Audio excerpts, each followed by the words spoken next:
Vamos a abrir la Biblia en Juan capítulo 3, 17, versículo 13. Y no vamos a ir ahí, ¿eh? Eso se lo voy a hacer como una pequeña introducción. Digo lo que siempre digo cuando empiezo un mensaje, hablo muy rápido, repito muchos versículos de memoria, así que hágame seña, haciendo señas así como para que pare, ¿no? Cuando los pierdo un poquito, porque tengo la costumbre de hacer ese lío. Juan 17, creo que era ese, sí, 17, versículo 13, 14 si quieren, vamos al 14. Está hablando de nosotros, el Señor Jesucristo, en la oración intercesora, lo que llamo la oración intercesora, y dice esto: yo les he dado tu palabra y el mundo los aborreció, porque no son del mundo, como tampoco yo soy del mundo. No ruego que los quites del mundo, sino que los guardes del mal. No son del mundo, como tampoco yo soy del mundo. Y esta verdad en la cual el Señor oró por cada uno de nosotros, es una verdad que la vivimos todos los días, ¿no? Vivimos en un mundo que no es exactamente, eh, vamos a decir así, que está totalmente en contra de lo que nosotros creemos. La Biblia dice, no améis al mundo ni las cosas que están en él, porque las cosas que están en él, y empiezo a hacerte una lista. Así que lo primero que dice es, no pongas tus ojos en el mundo. En otro lugar dice, en Santiago, dice que cualquiera que quiere ser amigo del mundo se constituye en enemigo de Dios. O sea, ¿eso qué significa? Que solamente el deseo de querer ser como los demás te pone en el bando contrario al de Dios. Hay dos cartas en la Biblia, dos cartas. Una es la carta de Santiago, donde cuando empieza a escribir Santiago, dice algo parecido. Dice que le escribe a los que están en la diáspora. La diáspora son aquellos que, siendo de un país, habían sido dispersados por otros países. Y apenas comienza, lo que dice a continuación es: hermanos, tened por sumo gozos cuando os halláis en diversas pruebas, sabiendo que la prueba de vuestra fe produce. Y entonces empiecen a pensar conmigo, chicos. Yo les voy a hablar a los chicos, los grandes que están ahí, ¿sí? ¿Qué dice? Que cuando un cristiano vive permanentemente fuera del lugar de donde es. La Biblia dice en Filipenses capítulo 3, versículo 20, que nuestra ciudadanía, ¿dónde está? En los cielos, de quienes nosotros allí esperamos al Salvador, ¿no? ¿Dice la Biblia eso? Bien. En la carta de Pedro, primera carta de Pedro, capítulo 3, versículo no me acuerdo, dice que nosotros como extranjeros y peregrinos nos abstengamos de los deseos carnales que batallan contra el alma. ¿Eso qué quiere decir? Que vivimos en un mundo, en una sociedad que está totalmente en contra de nuestro Señor. Y obviamente cualquiera que se identifique con Él va a tener dificultades, ¿sí? Por eso, esa carta de Santiago dice a los que están en la diáspora, y lo primero que le dice: estén contentos cuando atraviesen muchas pruebas, porque el Señor está obrando en la vida de ustedes. La carta de Pedro, la primera carta de Pedro, dice que está escrita a aquellos que fueron a los expatriados. Y esos somos nosotros, ¿no? Los que no estamos en la patria celestial. Hebreo dice que la buscamos, ¿no? A los expatriados. Y empieza ahí a escribir, en un momento dice esto: bendito el Dios y Padre que nos hizo renacer para una... Bueno, hace tú una lista, no lo voy a decir todo porque lo voy a matar, ¿sí? Pero hace tú una lista, y después de hablar de las bendiciones del Padre, dice esto: que vuestra fe, aun por un poco de tiempo, debe ser probada como el fuego. Y otra vez habla de las pruebas, de las dificultades. Entonces, a los chicos, no pretendan que en el colegio, en la universidad o en el lugar donde estén, las personas que están cerca de ustedes los empujen a hablar de Dios. En realidad, cada vez que hablas de Dios, cada vez que hablas de tu papá celestial, vas a tener enemigos. Porque tu lenguaje no es el de ellos, porque tus costumbres no son las de ellos. Si querés, te lo hago bien simple: tu Señor no es el de ellos. La Biblia dice en Efesios capítulo 2, que ellos siguen la corriente de este mundo, que está hecha de acuerdo al príncipe de la potestad del aire. El enemigo tiene este mundo controlado. 1 Juan 5:19 dice que el mundo yace bajo el maligno. Y no solamente eso, hay muchos más versículos que hablan de este control del enemigo sobre el mundo en el que vivimos. Por eso vamos a buscar un ejemplo bíblico y vamos a sacar de ahí aplicaciones para nosotros. ¿Sí? Y vamos a un libro conocido por ustedes, el libro de Daniel. ¿Sí?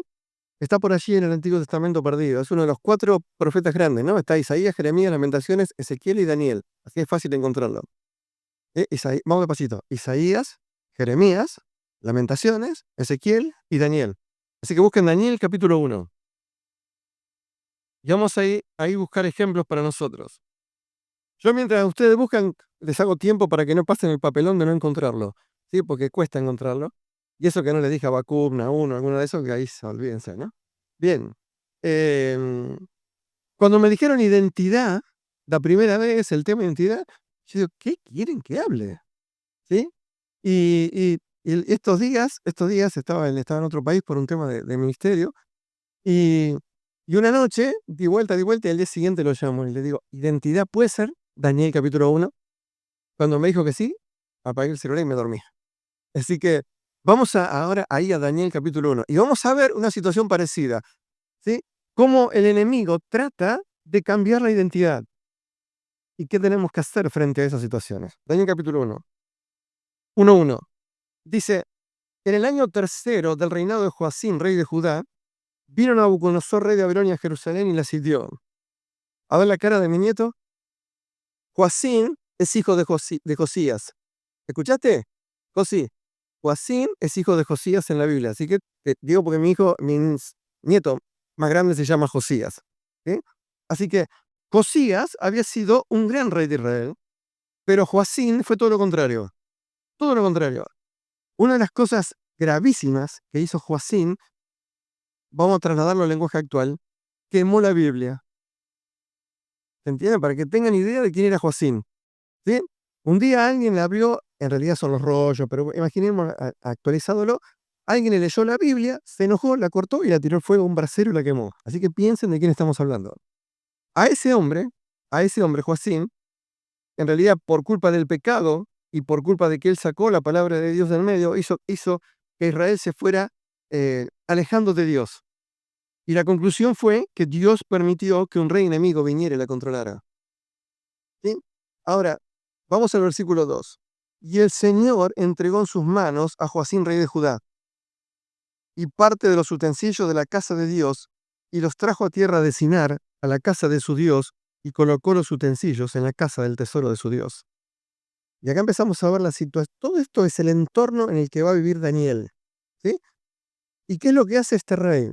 Este rey, Nabucodonosor, lo que hace no solamente lo sitia, lo vence, sino que le quita todos los tesoros. Para que se hagan una idea fácil de lo que de lo que sería esto, es como que quita todas las cosas que el pueblo de Dios había dejado o separado para el uso de Dios, y se las sacó y se las llevó a un ídolo.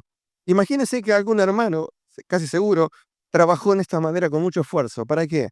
Porque su sueño era que desde este lugar se predicara el evangelio y almas conocieran a Dios. Ahora imagínense que venga alguien, la saque y se la lleve a un templo, no sé, lo que ustedes quieran, totalmente contrario. Eso fue lo que sucedió. Ahora, ¿por qué sucedió eso? Porque el corazón del pueblo de Israel se había alejado de Dios. Y entonces Dios empezó a permitir circunstancias en ese pueblo para que aprendiera la lección y después pudiera volver a las cosas de Dios. Versículo 3. Y acá empieza a tocar a Daniel.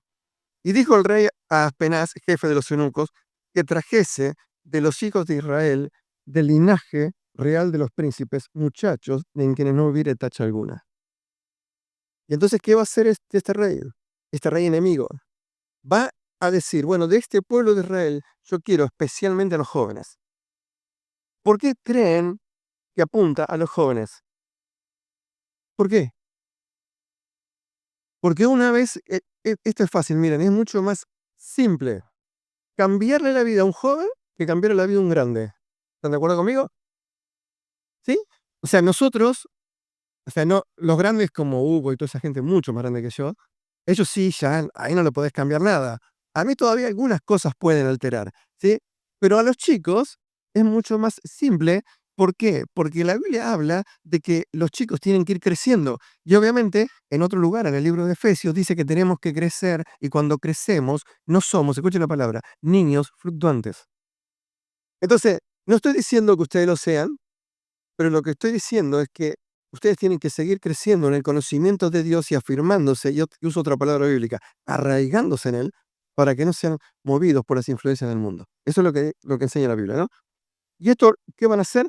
Esto le va a pasar a estos chicos. Dice, pero miren lo que el mundo busca.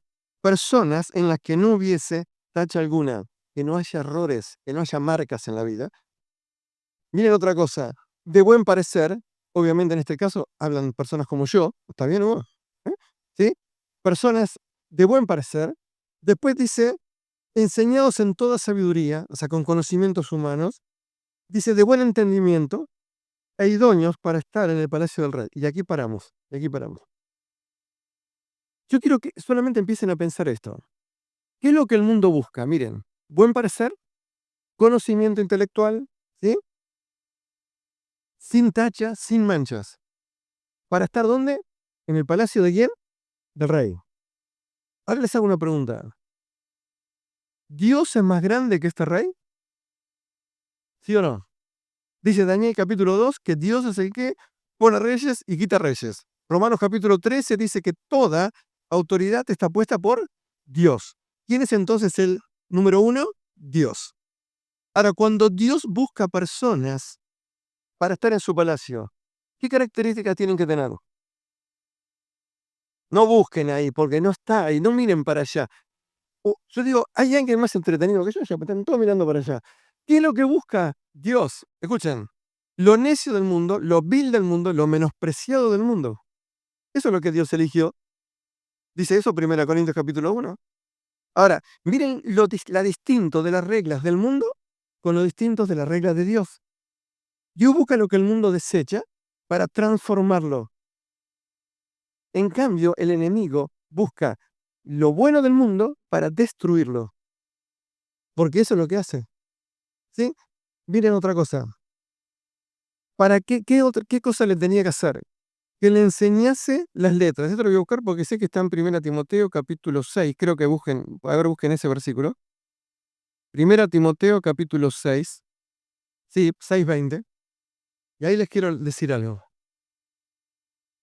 ¿Qué significan las letras? Que les enseñase el lenguaje, la sabiduría, el conocimiento que tenían ellos, los caldeos, que en aquella época era importantísimo. Era de los más altos. ¿Sí? Ahora, dice la Biblia en 1 Timoteo capítulo 6, Pablo escribiéndole a Timoteo 6:20, dice, guarda todo lo que se te ha encomendado, escuchen, evitando las profanas prácticas, o sea, charlas inútiles, ¿sí? Sobre cosas vanas, cosas huecas, y los argumentos, escuchen esta frase, de la falsamente llamada ciencia, la cual, profesando algunos, se desviaron de la fe. ¿Qué significa esto, chicos? Cuando cuando ustedes estuvieron en la secundaria, cuando estudió en la universidad y todo eso, lo primero que te dicen que cuando vos hablas de Dios y hablas de la creación de Dios, dicen, no puede ser que creas eso. Si hay cantidad de muestras que la ciencia ya ha verificado de que esto fue por evolución. Y cuando vos le hablas de esto, decís, oh Dios, ¿qué dice Dios de eso? Escuchen, la falsamente llamada ciencia. ¿Por qué? ¿Por qué? Porque cuando uno hace ciencia, lo que tiene que ir es ningún tipo de prejuicios. Tiene que ir a ver las evidencias y en base a las evidencias cuenta un proceso y saca una conclusión. Pero la ciencia humana no parte de ese principio, no parte sin prejuicios, parte de un concepto fundamental. Para ellos Dios no existe. La Biblia dice en Romanos 1 que los hombres vieron el tremendo poder y la deidad de Dios, pero no lo quisieron reconocer ni le dieron gracias. Y entonces escuchen la frase, se envanecieron en sus razonamientos. ¿Qué fue lo que hicieron? Dijeron, como esto no puede ser, vamos directamente por el camino contrario. Y tratemos de buscar algo más o menos lógico que diga lo que nosotros creemos. O sea, es al revés, eso no es ciencia. Eso no es ciencia. Por eso Dios le llama a eso la falsamente llamada ciencia. Otro ejemplo de eso tienen en Juan capítulo 12. No lo busquen, pero ahí en un momento el Señor estaba turbado y el Padre abre el cielo y le dice, me he glorificado y me glorificaré otra vez. Y después dicen que los que habían escuchado, escuchen la frase, dijeron que eran truenos. ¿Por qué? Porque no podían reconocer o aceptar que Dios estaba obrando. Entonces, ¿qué dijeron? Debe haber algún método natural. Y eso hace que la mente de los creyentes se desvíe y salga del único Dios soberano y creador para pasar a que nosotros resolvemos todos los problemas por nosotros mismos. Por eso, ¿qué fue lo que Nabucodonosor le quiso enseñar? Letras, conocimiento. Quiso poner el conocimiento del mundo en las cosas de Dios. Y realmente, las cosas del mundo no sirven para nada. En 1 Corintios capítulo 8 dice esto, miren. Comienza así. En cuanto a los sacrificados a los ídolos, todos tenemos conocimiento. El conocimiento envanece, pero el amor edifica. Miren la frase siguiente. El que piensa saber algo, en realidad no sabe nada. O sea, aquel que cree que intelectualmente puede llegar a conocer, está en el camino equivocado. En el camino equivocado. El versículo siguiente dice, pero el que ama a Dios es conocido por Dios. Dando a entender que la llave del real conocimiento es amar al Dios, a Dios creador. ¿Sí? Así que, si el mundo quiere enseñarte letras, o sea, conocimiento intelectual, salí de ese lugar, porque te están arrastrando a un lugar equivocado. Final del versículo 4 de este pasaje de Daniel. Dice que también les quisieron enseñar las lenguas de los caldeos, el idioma. ¿Saben lo que dice la Biblia en Colosenses capítulo 4, versículo 6? Dice esto, sea vuestra palabra siempre sazonada con sal, con gracia, perdón, sazonada con sal, escucha, para que sepáis cómo debáis responder a cada uno. El lenguaje del cristiano no es el lenguaje del mundo. Yo me acuerdo, y esto sé porque le pasa a todos, que a veces cambias tu forma de hablar, ¿sí? Para ser o parecer lo que el mundo es. Y la Biblia dice que eso no lo tenéis que hacer. En Efesios 4 dice, ninguna palabra corrompida salga de vuestra boca. ¿Sí? Ninguna. Así que, chicos, la ciencia del mundo no es la legal. La lengua no es lo que Dios quiere. Sigamos. Dice el versículo 5. Digamos. Versículo 5. Dice, y le señaló el rey la ración para cada día, de la provisión de la comida del rey, del vino que él bebía, y que los criase 3 años, para que al fin se presentasen delante del rey. Y acá saben, miren, yo les voy a contar algo. El judío tenía ciertas reglas establecidas por Dios para qué comer y no comer. No importa, hay toda una historia ahí, ¿no? Pero básicamente tenía esto. La comida del rey no era la comida que un judío debería comer. ¿Sí? Ahora, yo quiero que piensen, le estaba dando la comida del rey. La comida del rey. Le estaba dando lo mejor que el mundo ofrecía. ¿Sí? Y eso era lo que iba a ir. Pero ese es el problema, no era la comida. El problema era que era en contra de las leyes de Dios. Ese era el grave problema. Ese es el problema que enfrentaba Daniel. No era la comida, porque de hecho, ustedes saben que Nehemías era el copero del rey. O sea que tomaba el vino del rey. Ustedes saben que José comía la comida de Faraón. O sea que hay ejemplos que él se podría haber agarrado. Pero la realidad es que esto estaba en contra de lo que ellos sabían que Dios quería. Ahora, miren, hay muchas cosas que el mundo nos quiere ofrecer y que argumenta que son cosas buenas y todo lo que sea, pero, nosotros sabemos que eso está mal. Nosotros sabemos que eso está mal. Por ejemplo, hay un lugar que dice que todo lo que proviene de la duda es pecado. ¿Sí? Eso dice la Biblia. Cuando vos no sabes si algo está bien o está mal y lo haces, eso es pecado. ¿Y eso por qué? Porque tu mente dice, bueno, ¿qué me importa lo que diga Dios? Yo lo decido por mí mismo. Y saben, hay cosas que quizá no son pecado abiertamente, pero que están mal en la vida cristiana. Si quieren un ejemplo de eso, Hebreos capítulo 12 dice que desechemos todo peso que nos asedia y el pecado. El pecado es una cosa y el peso es todo aquello que se pone entre vos y las cosas de Dios, aunque no sean pecado. Y acá tenemos este ejemplo, que lo que quieren que Daniel negocie y acepte las cosas del mundo, que eran buenas. Versículo 6. Entre estos estaban Daniel, Ananías, Misael y Azarías, los hijos de Judá. Cada uno de estos nombres tienen nombres que tienen que ver con Dios. Ustedes saben que la Biblia, los nombres no son casualidad. ¿Sí? Ejemplos. Abraham, después fue llamado Abraham. Sarai fue llamado Sara. Jacob fue llamado Israel. Simón fue llamado Pedro. Oseas fue llamado Josué. O sea, la Biblia, los nombres son muy importantes. Muy, muy importantes. Eso viene de Génesis 2, cuando Dios le dice a Adán, mirá y ponele nombre a los animales. Cada nombre tiene algo en especial. Me acordé otro nombre más. Varona y Eva. ¿Se acuerdan? Varona y Eva. Son los nombres. ¿Y acá qué va a ser? Ellos tenían un nombre que tenía que ver con su Dios. ¿Qué hacen ellos? Dice 7. A estos el jefe de los eunucos puso nombre. Puso Daniel Belsasar, Ananías Sadrach, a Misael Mesac y Azarías Abednego. Le puso nombres que tenían que ver con los ídolos de ellos. Con los ídolos de ellos. Ahora, yo quiero que pensemos un poquito. El nombre tiene que ver con las características de la persona. Y por eso el enemigo te lo quiere cambiar. El enemigo te lo quiere cambiar. Pero vos sabés que el día que Dios te tomó te puso un nombre. ¿Vos sabías eso?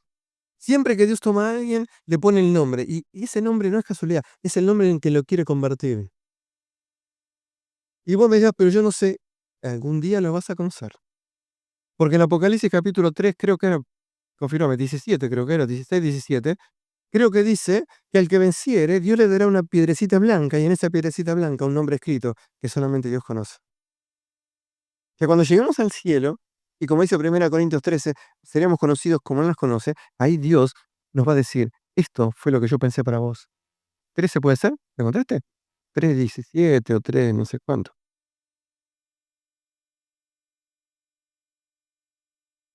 ¿Ven? Ahí tienen claro que en un momento Dios nos va a revelar ese nombre con el que Él nos conoció. ¿Sí? Volvemos acá. Volvemos acá. Versículo 8. Dice, y Daniel propuso en su corazón no contaminarse con la porción de la comida del rey, ni con el vino que él bebía. Y, y escuchen, primera frase importantísima. Daniel propuso en su corazón. Porque los problemas nacen siempre en el corazón. Siempre. Hay un momento que discute el Señor con los fariseos. Y ellos decían que eran hijos de Abraham. Y él le dijo, si fueran hijos de Abraham, los hijos de Abraham, las obras de Abraham harías.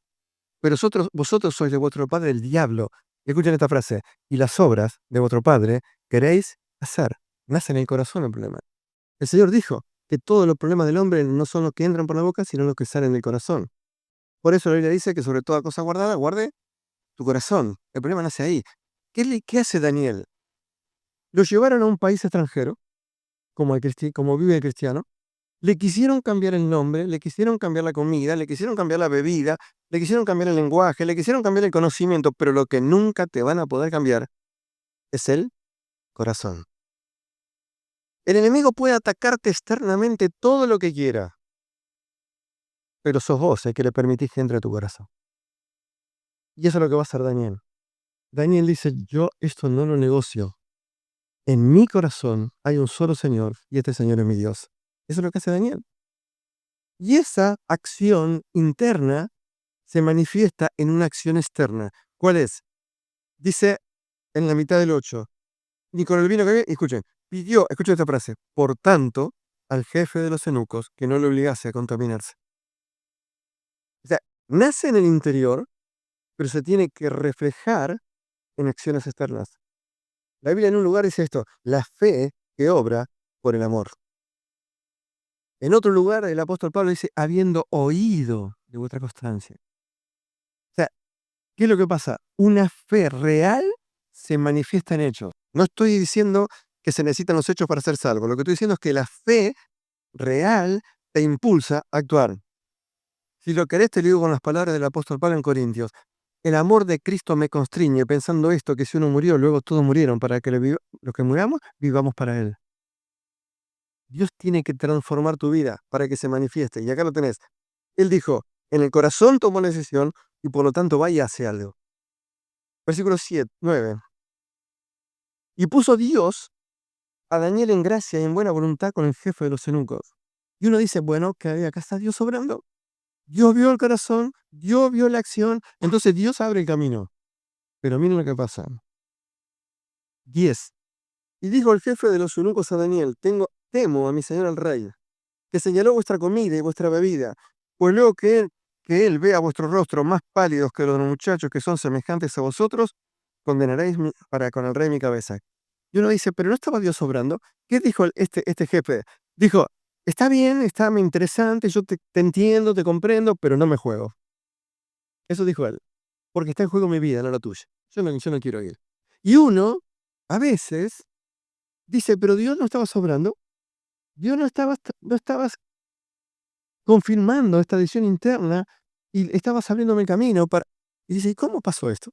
Y a veces nos pasa que ante el primer problema, ¿qué hacemos? Decaemos. Y decimos, basta. ¿Pero qué hace Daniel? 11. Entonces dijo Daniel a Melzar, que estaba puesto por el jefe de los eunucos, o sea, un cargo más abajo. Dice, bueno, sobre ello, versículo 12. Te ruego que hagas la prueba con tu siervo por 10 días y nos den legumbres a comer y agua a beber. Compara luego nuestros rostros con los rostros de los muchachos que comen de la ración de la comida del rey. Y haz después con tus siervos, según veas.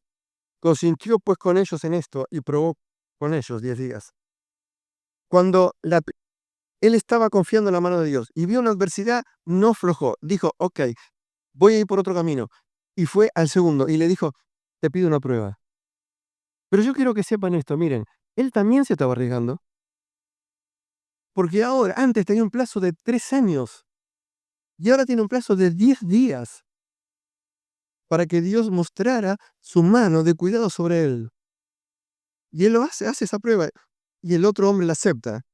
Y escuchen 15. Y al cabo de los 10 días, pareció el rostro de ellos mejor y más robusto que el de los otros muchachos que comían la porción de la comida del rey. Y yo les aclaro algo. ¿Ustedes creen que fue solamente la comida? ¿O creen que fue que porque dejó de comer, no, voy a inventar porque no sé, pollo para comer verdura? No fue ese el problema. Acá estaba Dios fortaleciendo. Estaba Dios sobrando. Estaba Dios diciendo, si vos confías en mí, yo me juego por vos. Y estaba haciendo lo que parecía imposible. ¿No? Lo que parecía imposible. En 10 días hubo una diferencia entre el rostro de ellos y el rostro de los demás. ¿Por qué? Porque se jugaron internamente por Dios. Dice, versículo 16. Así pues, Melzar se llevaba la porción de la comida de ellos y el vino que había de beber y le daban legumbres. Vamos a terminar. A estos 4 muchachos, escuchen ahora, les dio conocimiento e inteligencia en todas las letras y la ciencia, y Daniel tuvo entendimiento en toda visión y sueños. Les voy a remarcar algo, miren. Les dio conocimiento e inteligencia, escuchen, en todas. Daniel tuvo entendimiento en todas. ¿Qué es esto? ¿Cuál era el trato que le había hecho? Era comida y el rostro. ¿Y Dios qué hace? Yo te doy el rostro, te doy conocimiento, te doy entendimiento y te doy revelación de sueños. ¿Saben qué es esto? Que cuando vos te jugás por Dios, Dios te va a deslumbrar con las bendiciones. Vos le vas a pedir esto y cuando querés acordar, Dios te dio todo esto. Porque Dios da, escuchen la frase, de acuerdo a sus riquezas en gloria. Vos y yo tenemos una mentalidad y que miramos muy chiquitito a Dios. Y decimos, Dios, aunque sea dame esto, le decimos. Y Dios desde el cielo dice, pero yo puedo darte todo esto. Yo le voy a explicar qué significa riqueza, de acuerdo a sus riquezas en gloria. Yo le voy a explicar esto fácil. Yo le doy siempre este ejemplo porque para mí es el más fácil de todo. Imagínense que yo, mi nietito más chiquito, lo nombré al grande, ahora le voy a nombrar al chiquitito. El más chiquitito se llama Misael. ¿Sí? Uno de estos que de acá es él, es Misael. ¿No, Misa? ¿Sí? Bien. Ustedes imagínense que yo voy a misa y le digo, Misa, ¿me das plata? Y si Misa saca, ¿cuánto puede ser? No sé cuánto, 10 pesos, 20 pesos, no sé si existe todavía. Imaginemos que existiera, no importa. O me da una monedita de chocolate. Él me está dando todo lo que puede. Pero yo con eso no compro ni 2 kilos de carne. ¿Sí o no? Ahora, si yo voy a seguir usando a Hugo, porque no te voy a usar a vos, Alan, porque yo sé que vos no me vas a dar plata, aunque tenés plata, pero no me vas a dar plata. Entonces vamos a usarlo a Hugo, que ustedes saben que Hugo, a pesar de la imagen que da, tiene plata en el extranjero, tiene empresas offshores, o sea, tiene un montón de cosas, ¿no, Hugo? Entonces yo voy a Hugo y le digo, Hugo, tirame unos pesos, y si Hugo me da $3.000, digo, no sea miserable, Huguito. ¿Por qué? Porque si tiene millones de dólares, y miles de dólares, yo voy a esperar que me dé de acuerdo a sus riquezas, no las mías. Bueno, esto pasa con Dios, chicos. Vos vas a Dios y le pedís, ayúdame en esto, y le pedís esto. Y Dios dice, yo soy capaz de abrir el Mar Rojo, de abrir el Jordán, no sé, de hacer llover en el desierto, de que una roca... Yo tengo todo el poder. Y si vos confías en mí, yo te voy a deslumbrar con lo que puedo hacer. Y acá lo tienen. ¿Qué pedían ellos? Que mi rostro no se demacrara. ¿Qué hizo Dios? Toma el rostro, toma el conocimiento, toma el intelecto, toma... Eso hace Dios. Pero nosotros no estamos acostumbrados a confiar en un Dios tan grande. ¿Sí? Y termina esto. 18. Pasados pues los días, al fin de los cuales había dicho el rey que los trajesen 3 años, el jefe de los eunucos los trajo delante de Nabucodonosor. Y el rey habló con ellos, y no fueron hallados entre ellos otros como Daniel, Ananías, Misael y Azarías. Así pues estuvieron delante del rey. En todo asunto de sabiduría e inteligencia que el rey les consultó, escuchen, los halló 10 veces mejores que todos los magos y astrólogos que había en todo el reino. ¿Saben? ¿Saben? Yo les quiero decir esto, chicos. Nosotros vivimos en un país que no es el nuestro. Y hay algo que no les dije, pero se los cuento ahora. Los llevaron a Babilonia. Y aquellos que estudian la Biblia saben que si yo digo Jerusalén, tengo que decir Babilonia. Como digo River Boca, como digo, no sé, todo lo que tenga, blanco, negro, todo, ¿sí? En la historia bíblica, en toda la historia bíblica, Jerusalén es la ciudad de Dios y Babilonia siempre representa la ciudad del enemigo. Siempre. Toda la Biblia es así. De hecho, Apocalipsis 18, 19, aparece la Babilonia al final y Dios es lo último que destruye. Así que no lo llevó a una ciudad intermedia, lo llevó al peor lugar. Al peor lugar.